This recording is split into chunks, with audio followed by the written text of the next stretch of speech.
일단은 지금 현재 요식업 상황은 8개월, 9개월 전에는 저가형이 많이 나왔어요. 요즘에는 어떤 것들이 뜨고 있냐면 매장의 매출은 정해져 있어요. 뭐 제철업이나 이런 것이 영업권을 따오는 게 아니잖아요. 그 동네 안에서 하나만 형성되는 거기 때문에 결과적으로는 이 근무하시는 분들은 시간이 지나서 급여가 올라야 돼요. 근데 그게 한계가 있다고요. 그러니까 이 법칙에 그냥 그게 안 되면 기계가 있어도 소용이 없습니다. 솔직히 말하면. 그렇게 되면 이제 사장님들이 오토화를 어떻게 해요? 라는 질문이 해소가 되는 거예요. 그리고 오토, 반오토는 일단 이게 돼요.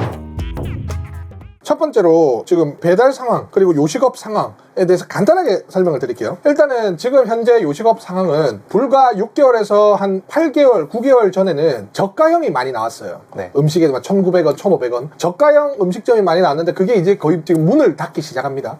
지금 뭐죠? 뭐 소세지요나 이런 것들이 네. 이제 저가형으로 이제 하는 것들은 뭐 프랜차이즈에 이제 뭐 예를 들어서 식자재가 인상도 있겠지만은 소비자들이 아는 거예요. 저가형은 퀄리티가 어느 정도 하다. 그렇기 때문에 일회성 단발적으로만 이용하지. 요즘에는 어떤 것들이 뜨고 있냐면 뷔페형, 샤브샤브 뷔페형, 네. 그 다음에 돈가스 집에서도 전식, 후식으로 나뉘는 복합형, 오프라인. 네. 그래서 배달에 나갈 그 수수료를 감안해서 오프라인으로 진행이 돼서 조금 더 높은 그런 복합적인 외식 산업이 지금 뜨고 있어요. 하지만 이것도 제가 봤을 때는 잠깐일 수도 있습니다. 네. 그래서 선택하실 때 조금 참고를 하시고요. 그리고 배달이나 이런 배달 업계에서는 지금 사실 지금 배달의 민족 라이더 분들의 파업 지금 많이 묻혀있죠. 가시성은 안 돼 있죠. 네. 하지만 파업, 그 다음에 또 여러 가지 내용이 있어요. 뭐 배달 프로그램을 이제 뭐 독일에 있는 프로그램으로 이용해서 대체를 하겠다. 저희는 뭐 달라지는 것이 없겠지만 그렇게 되면은 결과적으로는 수수료율 9.8%가 7.8% 지금 됐지만 더 오를 수도 있고. 하지만 정권이 이제 또 바뀌면 이 부분이 또 해소가 될 수 있기 때문에 지금은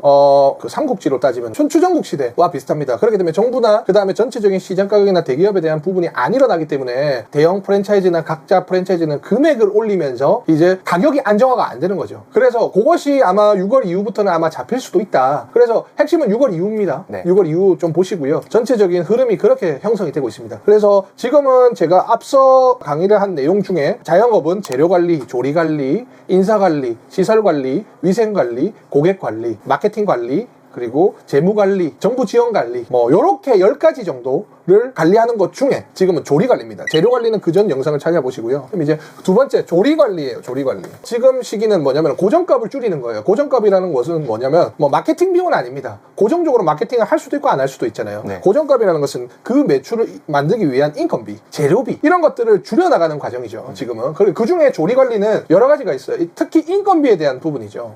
그래서 네. 조리관리는 인건비에 영향이 받고 그 다음에 이제 음식의 품질, 재료, 코스트에 영향을 받습니다. 네. 왜냐면 조리 과정으로 인해서 사람이 조금 줄어들겠죠. 기술적인 정규직이 아르바이트로 대체가 될 수도 있고요. 그 다음에 음식의 품질, 기계로 규칙적으로 타이머로 뭐 이런 식으로 진행이 되기 때문에 결과적으로는 음식의 품질이 향상될 수 있고요. 네. 속도도 빨라질 수 있습니다. 그렇기 때문에 온기까지 들어갈 수 있습니다. 재료 코스트는 사람이 하다 보면은 이제 숙련도, 비숙련도로 따져서 실패를 하게 되면은 낭비 코스트가 형성이 되죠. 네. 그런 것들을 개선을 할 수 있습니다. 일단은 조리 관리에 대해서 말씀을 드릴 텐데요. 자, 보시면 일단은 기계화를 하기 전에 네. 조리는 어떤 것이 있을까요? 첫 번째, 조리라고 하는 것은 무엇일까요? 재료를 가지고 이제 만드는 거죠. 거잖아요. 네. 그러면 자, 첫 번째로 기기의 온도, 시설물의 온도라고 하죠. 시설물의 온도. 음식의 맛에 영향이 가는 것들이에요. 예를 들어서 시설물의 온도, 그건 뭐냐면 고기는 189도에 구워야 된다. 아, 조리가 되는 온도. 그러니까 조리의 온도죠. 네. 시설물을 189도로 유지를 시켜놓고 구워야 되는 거죠. 네네. 시설물의 온도에 따라서 조리 시간이 바뀌죠. 그죠? 네. 조리 시간이 바뀌면 그 피로도가 떨어지고 시간당 뽑아내는 매출도 늘어나죠. 인건비도 줄어들고. 네. 그래서 시설물의 온도, 두 번째. 조리 시간이 바뀌겠죠. 조리 시간이 더 빠르고 늘어나고 네. 에 따라서 음식의 퀄리티도 바뀌는 거죠. 그 다음에 이제 전문 인력, 비전문 인력. 누구나 만들 수 있는 그런 느낌인가요? 그렇죠. 네. 그러니까 짜장면집에서는 주방장이 월급을 엄청 많이 들어갑니다. 일식도. 하지만 조리에 대한 체계와 매뉴얼이 정확하게 나눠주고 쉽게 조리가 되면서 퀄리티가 맞춰지면 비전문성이 들어가기 때문에 결과적으로는 인건비와 그 다음에 누구나 뽑을 수 있기 때문에 네. 이 사장님과 그 조리하시는 분들의 입지가 바뀔 수 있겠죠. 그렇게 되면 전체적인 운영적인 프로세스도 바뀔 수가 있습니다. 네. 이제 로스율도 바뀔 수가 있습니다. 조리를 바꿔서 그렇기 때문에 로스율도 바뀔 수가 있고요. 음식의 퀄리티도 바뀝니다. 음식은 변화되는 요소가 많아요. 예를 들어서 재료 상태, 조리하기 전에 온도, 그 재료 본연의 온도, 네. 그리고 조리 기구의 온도 따라서 맛이 또 달라질 수 있어요. 그렇기 때문에 음식의 퀄리티가 큽니다. 그러니까 음식이 왜 어렵냐면요. 첫 번째, 재료에 따라서 달라집니다. 그 다음에 조리를 할 때 조리 온도에 따라 달라져요. 재료의 온도와 조리의 온도. 완성되고 나서의 시간에 따라서도 달라집니다. 그리고 계절에 따라서도 달라져요. 추울 때 오뎅 국물을 먹는 것과 더울 때 오뎅 국물을 먹는 것은 완전히 다르게 느껴요. 그건 사람의 감정의 요소가 또 들어가는 거죠. 맛의 퀄리티는. 그렇기 때문에 이 음식점을 더 안전하고 장기적으로 운영을 하기 위해서는 변동되는 요소들을 최대한 줄여나가는 것이 가장 중요해요. 그리고 이게 사람이 조리를 할 때는 계속 하나하나씩 교정을 하지 않으면 결과적으로는 다시 돌아갑니다. 그 사람들의 개개인의 네. 내가 예를 들어서 간이 짜게 먹지 않아요. 네. 근데 만들어 놓은 사람이 짜게 먹어요. 네. 그럼 소스를 더 넣겠죠. 네네네. 그러면은 어떻게 되겠죠? 맛이 변하는 거죠. 그렇죠. 그러니까 그런 식으로 소금을 넣는 기계 딱 넣어서 정량이 들어가게끔 만드는 게 이 조리 관리의 핵심이죠. 그렇게 되면 전문성이 떨어져요. 전문성이. 네. 그러니까 햄버거는 비전문적이라도 빠르게 가능한 거죠. 중식과 햄버거를 비교를 할게요. 네. 중식 같은 경우는 불이 굉장히 강해야 돼요. 몇 도에 하느냐에 따라서 굉장히 달라요. 근데 그 몇 도는 사실상 우수한 조리 주방장이 몸으로 습관적으로 하는 것들이죠. 근데 요즘은 조리 자동화가 돼서 네. 웍질을 해주는 조리 기구도 있어요. 네. 그게 이 제가 설명하는 부분이에요. 그렇기 때문에 이 시설물 온도에 대한 부분도 다 기계화가 진행되고 있는 상태다. 지금. 네. 그래서 이 조리 관리는 일단은 사장님들이 어떻게 해야 되냐면 이거는 이렇게 구워라. 안 된다. 더 구워라. 이게 아니고요. 네. 벽에다가 A4 용지를 하더라도 다 붙여 놓으세요. 그래서 지금 당장 해야 되는 것들은 시설물을 온도권이 있거든요. 네. 하기 전에는 무조건 세팅하고 구워라. 조리 매뉴얼이 정확하게 있어야 된다는 거예요. 네네. 일단 기계화를 하기 전에. 그래서 시설물 온도를 체크를 하고 조리 시간, 이 정도는 됐다가 아니고 조리 타이머를 해서 누르면 그냥 끝나게끔. 그러면은 2도를 가지고 있는 재료로 189도의 조리 기구에 3분 동안 조리를 해서 넣어라. 네. 라고 하면 음식이 최대한 비슷하게 됩니다. 균일하게 나오겠죠. 균일하게 됩니다. 네. 그게 핵심이에요. 그리고 전문 인력은 비전문 인력으로 들어가되 비전문 인력을 뽑아서 편하게 그 레시피를 가지고 전문 인력처럼 만드는 과정을 해야 돼요. 그러니까 전문 인력을 사전에 뽑아서 진행하는 게 아니에요. 그러니까 필요한 거는 조리에 대한 전문 인력이 아니라 그 가게를 운영하는 사람의 전문 인력이에요. 그건 이제 매출이 떨어지면은 마케팅을 집어넣고 그 다음에 재무제표를 잘 해가지고 운영점을 잡아놓고 네. 인건비의 로스율이나 인건비를 잘 잡아놓는 전문 인력을 뽑는 건 좋아요. 네네네. 하지만 조리만 보고 전문 인력은 요즘 시대는 벗어났어요. 이제 매뉴얼대로 정확하게 진행되느냐 안 되느냐를 먼저 체크를 하는 거죠. 그거를 관리할 사람이 이제 필요한 거예요. 이게 다 진행이 되면. 그리고 이제 로스율도 예를 들어서 이런 겁니다. 햄버거 같은 경우는 고기를 구웠을 때 흐트러지는 것들이 있어요. 그런 것들은 전부 한 휴지통에 다 집어넣어라. 그러면은 매일 이렇게 끄집어내면 다른 휴지통에 넣지 않는 한 하루 단위로의 음식물 쓰레기 비용이 나오지 않습니까? 손님이 남기는 것 말고 내가 조리할 때 음식물 쓰레기통 네. 따로 두는 거예요. 그럼 그거를 줄여나가면 재료 로스율은 떨어지는 거예요. 그 무게를 재나요? 그러니까 무게를 재는 게 제일 정확하죠. 그것도 이제 그거를 수치화하는 겁니다. 모든 음식점을 수치화시키는 것이 가장 중요해요. 그러니까 이게 제일 위험해요. 내가 한 3년 했어. 그러면은 굉장히 내 머릿속 안에 많을 거 아니에요. 그게 제일 위험하다고요. 그러니까 그거를 수치화해갖고 적어놓으면 다른 사람들이 비법을 훔쳐갈까 생각을 하는데 그거는 사실상 그거 하나만 해서 훔쳐가서 잘 된 경우는 못 봤습니다. 그거는 여러 가지예요. 저기 마케팅을 하고 사장님들이 이거를 지속적으로 하는 능력들이 전부 다 포함돼서 잘 된 것이지 조리 레시피 이거 하나들로 문제가 되는 건 없습니다. 그리고 맛에 대해서 그 레시피는 그걸 만드는 방법이기 때문에 그것들은 시중에 유튜브에 나오면 다 나옵니다. 그래서 수치화를 먼저 시키고 매뉴얼화를 시켜라. 파워포인트 하나 만드세요. 그래가지고 신규 직원이 오면 그거 보여주세요. 네. 그럼 교육이 더 편합니다. 그러면 교육자는 그것들을 보고 이렇게 해서 숙지를 할 것이고 계속 이제 만드는 과정 안에서 어떻게 됩니까? 쓸데없는 작업이 필요 없어요.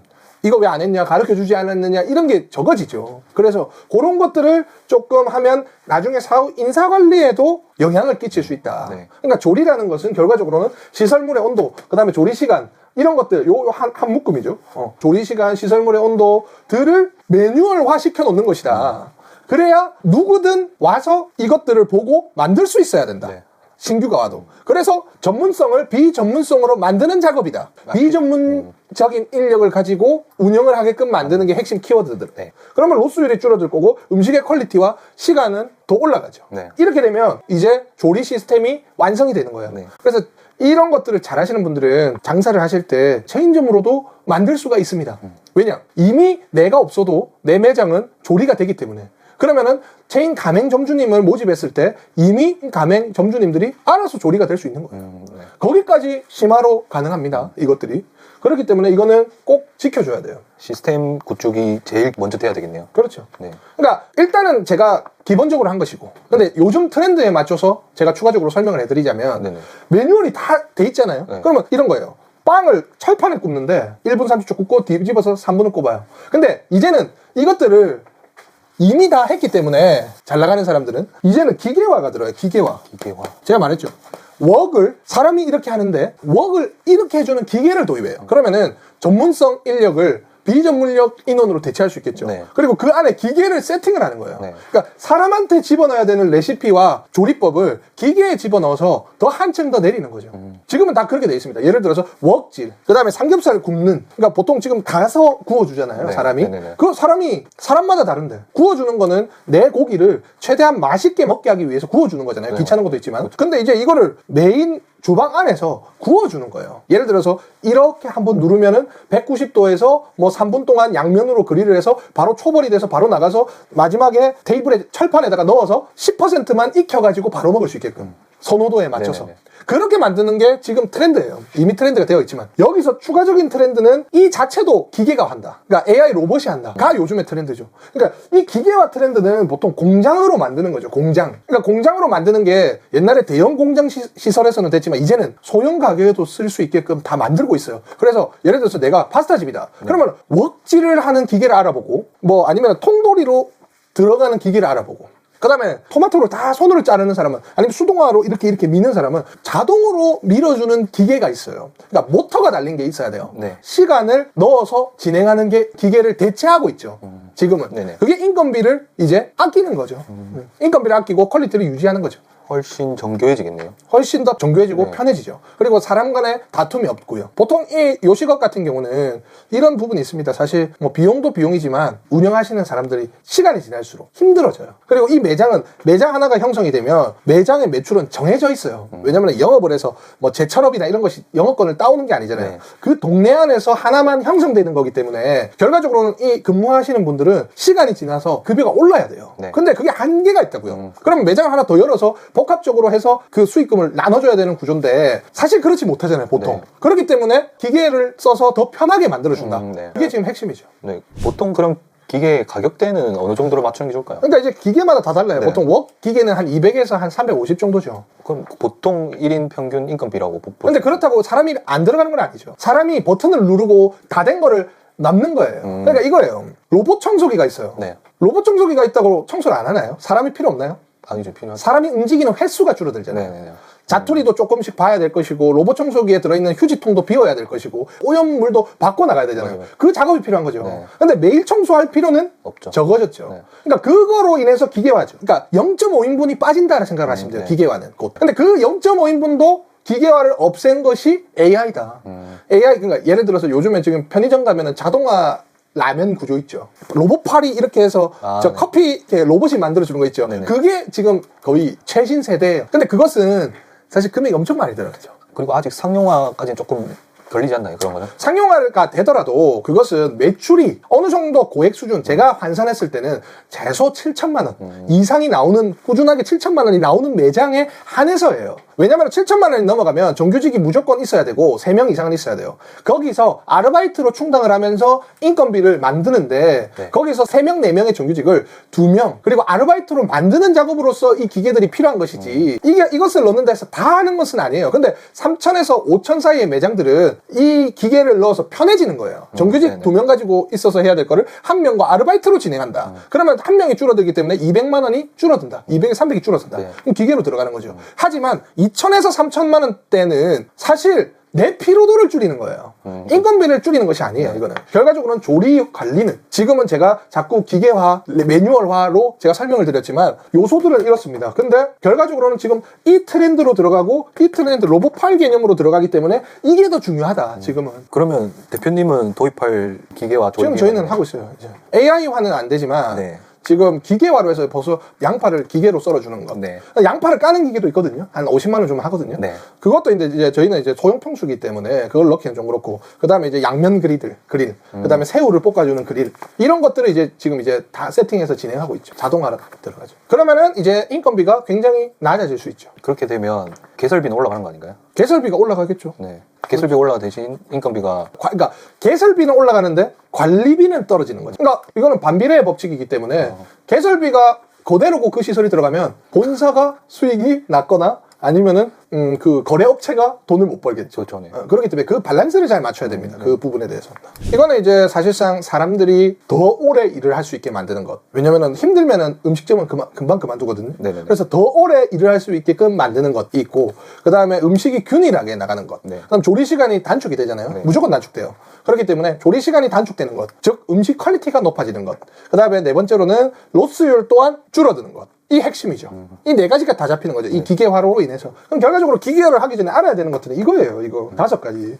최소 기본 5가지를 알아야만이 이제 들어가는 것이죠. 근데 여기 안에서도 또 세부적으로 나뉩니다. 시설물 온도를 측정하기 전에 재료를 장만하고 그거를 세팅하는 것까지. 근데 보통 사람들은 재료가 없으면 이걸 넣고 이러거든요. 네. 재료를 200만 원 기준이면 각 재료들이 200만 원 액체에 맞게끔 수치화가 돼 있어야 돼요. 대표가 200만 원 정도 매일 준비를 해라 라고 하면 200만 원 토마토를 썰고 양파를 사고 소스를 200만 원 액체 짜 넣는 거죠. 네. 무조건 많이 해놓으면 이제 퀄리티가 떨어지고 낭비가 되니까. 네. 그리고 그 행위를 하루 단위에서 영업시간에서 몇 시에 진행이 된다까지 들어가는 게 조리 관리예요. 그러니까 재료를 장만하는 것은 재료 관리지만 그 재료를 조리를 하기 위해서 세팅하는 것까지가 조리 관리예요. 그럼 그것도 매장 안에서 시간을 정해줘서, 그리고 그 조리 관리를 어떻게 몇 개를 준비를 하는 것도 조리 관리예요. 맞죠? 네. 근데 양파를 까는 건 재료 관리예요. 근데 그 양파를 깐 양파를 하루에 몇 시에 몇 개를 준비해서 어디에 보관한다 까지는 조리 관리예요. 그러니까 그게 일단 1차적으로 바탕이 돼야 되고,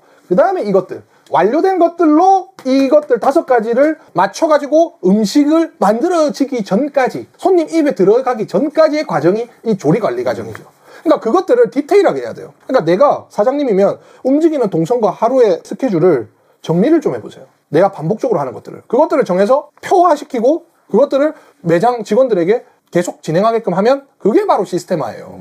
동선 얘기가 나와서 그런데 그 동선도 그때 중요하다고 하셨잖아요. 그렇죠. 네. 이거는 이제 근본적인 부분들이고, 네. 동선을 좀 동선에 대한 부분은 네. 정확해요. 동선은 딴 거 볼 필요 없어요. 다리를 보면 돼요.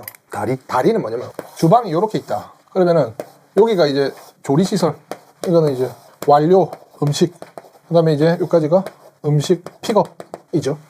보시면 조리시설과 조리를 다 하면 완료 음식을 놔두고 완료 음식을 플레이팅하거나 포장을 하고, 네. 그 포장을 음식 픽업까지 가는 주방에 대한 동선이 있을 거예요. 네. 추가적으로 음식을 저장고가 있겠죠. 이 저장고는 재고, 이거는 예를 들어서 당일 쓸 재료들로 크게 나뉘어요. 네. 음식이 들어오면 저장고에 놔두고, 네. 이 저장고에 있는 것들은 장만을 하거나 세팅을 해서 바로 쓰는 공간에, 뭐 여기가 될 수 있고 여기가 될 수도 있겠죠. 그다음 포장 용기들도 여기 낼 수 있겠죠. 그래서 그 재료들로 조리시설을 하고 조리를 하고, 조리가 완료되면 어느 플레이팅 곳에 놔둘 것이고, 놔두면은 포장 또는 플레이팅이 들어가서 손님한테 나가기 직전 서빙을 한다거나 여기 포장 픽업대에 놔두겠죠. 네. 여기에 있는 동선이 발자국 수가 적으면 돼요. 발자국 수를 적게 만들려면 어떻게 되겠죠? 뒤돌아서 하면 더 좋겠죠.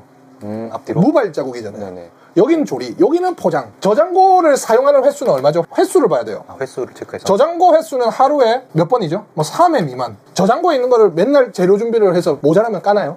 예상을 해갖고 하잖아요. 3회, 하루에 이용이 3회 이하예요. 그럼 이거는 장만을 하는 재료들은 언제 쓰나요, 보통? 사용하는 것들은 뭐 다수죠, 다수. 이것도 다수죠, 조리시설. 들어오면 계속 해야 되니까. 네. 그럼 이게 완료 음식도 이것도 다수죠. 네. 나갈 때니까. 이것도 다수죠. 그럼 이것들은 발자국을 최대한 멀게 배치를 하고. 뭐 구석이나 이쪽으로 배치하고. 요것과 요거는 가까워야 되겠죠. 그냥 요것과 요거는 또 가까워야 되겠죠. 음식이 완료되고 패킹하기 전까지는 또 가까워야 빠르잖아요. 네. 사람이 이렇게 5발짝 가는 것보다 손만 뻗으면 되는 게 좋잖아요. 그리고 여기랑 여기랑 또 가까워야 되겠죠. 네. 여기랑 가까울 필요 없겠죠. 여기랑은 가까울 필요 없겠죠. 중간에 포장이 돼야 되니까. 그렇죠. 여기랑도 가까울 필요 없겠죠. 네. 요거랑 요거랑 가깝고 요거랑 가까워야 돼요. 그러면 저기 저장고랑 장만 후에 저거는 안 가까워도 되나요? 이거랑 가까우면 좋죠. 근데 어차피 저장고에서 이쪽으로 옮기는 것은 횟수가 그렇게 많지가 않으니까. 많지가 않으니까 다 가까울 수는 없죠. 네. 이거는 이제 식재재를 옮기는 공간에 가까울수록 좋죠. 보통 입구랑 가까우면 좋겠네요. 그러면. 그렇죠. 네. 그 다음에 이제 세척대 이런 데 가까우면 좋죠. 네. 그러니까 이 법칙이에요, 그냥. 왜냐면 햄버거만 제가 알려드릴 수는 없어요. 조리와 장만하는 곳이 가까워야 되고, 3발자국 아닙니다, 3발자국. 음식 완료 포장과 이게 3발자국에서 5발자국 안에. 이것도 3발자국, 5발자국 안에. 근데 이제 시야성은 또 보여야죠. 시야성이라는 게 뭐? 조리를 하는 사람이 홀까지 보여면 더 좋죠. 네네네. 그리고 조리하는 사람 중에 누구 하나는 홀로 보내는 게 좋죠. 그럼 이제 대처가 들어갈 때 와서 응대를 할 수 있잖아요. 근데 이제 홀만 전담으로 있는 응대하는 사람이 있으면 상관은 없죠. 근데 이제 그럼 인건비가 늘어나죠. 그러면 저렇게 운영 중인 가게에서 조리 기계를 도입한다면 여기죠. 네, 그러면은 뭐 기존에 있던 걸 빼고 이렇게 넣는 그렇죠. 기존에 있는 그리들이 양면 그리들로 바뀌는 것이고, 그 다음에 기존에 있는 웍을 대체하는 거예요. 그리고 여기에서도 기계를 쓸 수 있겠죠. 기계를 쓸 수 있는 곳은 2가지죠. 여기 기계, 여기 기계. 패킹 기계도 있긴 하죠. 포장하는 것도 막 자동 패킹 기계도 있죠. 근데 그거는 이제 패킹 기계는 빠르게 하기 위해서보다는 어차피 손이 똑같이 들어가니까 좀 더 음식물이 유지 관리되기 쉽게 하기 위한 것이 패킹 기계고, 네.